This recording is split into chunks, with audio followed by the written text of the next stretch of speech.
informação para você. Oferecimento Lojas 100, feita de gente de verdade para pessoas reais e verdadeiras como você. Direto para o estúdio de vidro da redação da Jovem Pan, a decisão do Campeonato Paulista. O futebol foi convidado para essa final, Mauro Betting. Bom dia. Bom dia, Tiago Esmanada. Bom dia a você, bom dia, amigo da Jovem Pan. E bom dia, minha sogra, minha maravilhosa sogra, Dona Leila, que hoje faz aniversário. E tem uma pessoa na Jovem Pan que ela gosta mais de mim. Eu quero que ele mande também um beijo para ela, que é o professor Vila. Ela é muito fã do professor Vila. Claro, Leila, um beijo para ela. Manda um beijo para Dona Leila, professor. Mando um grande beijo para a senhora. Por favor. E ela, a sogra que é uma verdadeira mãe, até porque minha mãe nasceu um dia antes, ou seja, estamos todos entre as arianas, é sempre muito fácil, é sempre uma maravilha. Agora o Thiago colocou bem uma questão. Não houve um grande jogo ontem no Morumbi, como já não tivemos grandes jogos nas semifinais, uma exceção ou outra, e não temos tido grandes jogos pelo Brasil. Foi assim também no Grenal, o empate por 0-0. O Grêmio pode ser campeão na quarta-feira, invicto, que não acontece desde 65, só tomou um gol do Aimoré na competição, mas não foi um grande jogo no Sul.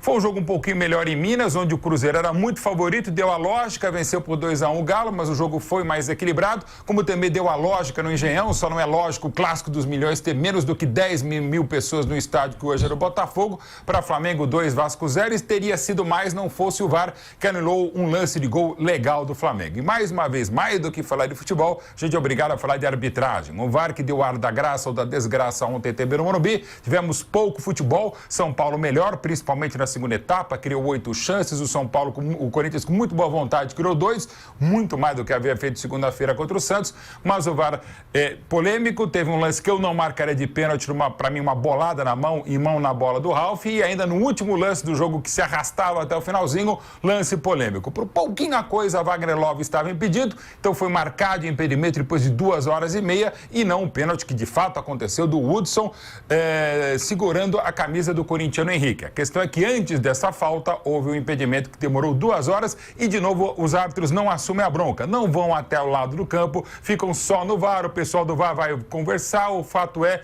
que tem muita polêmica, não teve grande futebol e infelizmente teve muita confusão antes de a bola rolar, e nem dá para falar de violência do futebol. É aquilo que o professor Murad explica, é violência no esporte e na sociedade cada vez mais perdida, cada vez menos educada, respeitosa e intolerante.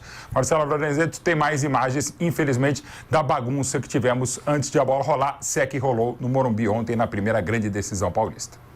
A pouco mais de 60 quilômetros do estádio do Morumbi, onde ocorreu o primeiro jogo da final do Campeonato Paulista, torcedores do São Paulo e do Corinthians protagonizaram um confronto que terminou com mais de 14 feridos e pelo menos 5 presos. Em Ferraz de Vasconcelos, na Grande São Paulo, a briga começou logo de manhã, muito antes da partida. De acordo com a Polícia Militar, a ocorrência foi atendida por volta das 10h30 na Rua Anunciato, que fica a 500 metros da estação Antônio Janete Neto, da linha 11 Coral da CPTM. Pelo menos 3 torcedores foram baleados, 2 esfaqueados e os demais sofreram outros tipos de ferimentos. Vídeos e imagens que circulam nas redes sociais mostram homens carregando pedaços de pau. Também é possível ver torcedores caídos na rua, ensanguentados. Carros que estavam na rua foram depredados. A polícia apreendeu camisetas de clubes de futebol e alguns socos ingleses. As autoridades ainda apuram se a briga entre torcidas rivais havia sido combinada antes pela internet. A partida entre Corinthians e São Paulo no Morumbi teve torcida única, justamente para evitar violência entre os torcedores. No primeiro jogo da final do Campeonato Mineiro, também houve confusão entre torcedores do Cruzeiro e do Atlético Mineiro. No bairro Minas Caixa, em Belo Horizonte, pelo menos um homem de aproximadamente 20 anos foi atingido por balas de borracha pela polícia, que tentava conter o tumulto.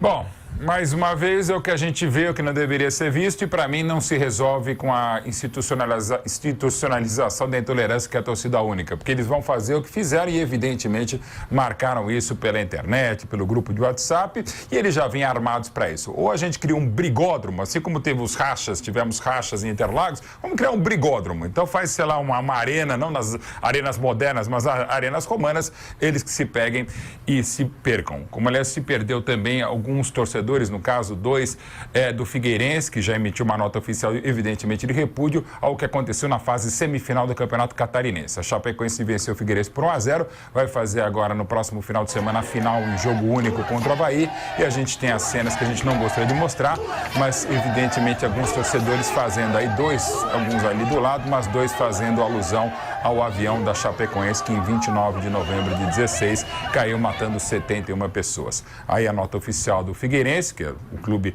pelo qual, entre aspas, torcem esses desperdícios de carbono, dizendo que a tragédia com a Chapecoense deve ser sempre tratada com devido respeito, e já não foi. Outros torcedores de outros clubes, com o Criciúma, que também fez o mesmo repúdio, até mesmo em Portugal, a gente teve um jogo, torcedores do Porto contra o Benfica, dizendo uma canção que seria melhor se o avião do Benfica fosse como o avião da Chapecoense, e infelizmente não dá nem para falar que é humor, não dá para falar que é absolutamente nada, que é amor e respeito, se sabe que não é, Thiago. Mauro, e aqui em São Paulo também teve briga e confusão depois da final do Paulista no metrô. Na linha amarela, nas imediações da estação São Paulo-Morumbi, aquela história. Tem torcida única, mas confusão vai ter de qualquer jeito, né, Mauro? Então, por isso que eu, pelo menos, sou contra você ter a torcida única, porque você não educa as pessoas a ganharem, empatarem e perderem. A grande lição que o futebol dá, entre tantas, é exatamente você saber ganhar, saber perder, saber empatar. Mas isso não vai muito além do futebol. Pode ser, como aconteceu quarta-feira, por exemplo, torcedores, entre aspas, do Palmeiras ou pau-mandados, apedrejando o ônibus de uma delegação que há 4 meses foi campeã nacional. Então, assim, não se tem a menor paciência, não se tem a menor tolerância, não se tem a menor educação, sobra para o transporte público, sobra para quem não tem nada a ver com o futebol. Os moradores ali, na briga entre torcedores de Corinthians e de São Paulo, não só os carros depredados, mas os que filmaram, fizeram a filmagem dentro da própria casa. Quer dizer, sinceramente dá vontade de voltar para o útero, no nosso caso, e para alguns voltarem para o epídidymo de onde foram excretados. E só para registrar, Mauro, hoje 30 anos daquela tragédia de Hillsborough, lá na Inglaterra, entre Liverpool e Nottingham Forest, não perde para a tragédia da Bélgica em 85, mas é uma das grandes tragédias da história do futebol. Foram 96 vítimas. Mauro. 96 vítimas, e depois de muito tempo se descobriu aquilo que meio que se imaginava. Foi excesso de público em Hillsborough, um estádio, e não foi culpa das vítimas, né? Diferentemente de Heysel, quando 35 pessoas morreram, porque os torcedores do Liverpool foram imprensar os torcedores adversários, no caso da Juventus de Turim. Nesse caso, foi um policiamento que era muito mal feito e sem experiência para estádios de futebol, que foi deixando o pessoal entrar. 96 pessoas morreram, inclusive o primo mais novo de Gerrard, uma das bandeiras do Liverpool. E sempre todo o respeito do mundo do futebol e principalmente o desrespeito às autoridades, que não souberam o que fazer, tentaram fazer toda uma bagunça, mas a partir dessa tragédia se criou o relatório Taylor em 92, e o futebol inglês hoje é o melhor do mundo, dentro e muitas vezes também fora de campo. Boa semana, Mauro. Abraço. Para todos nós.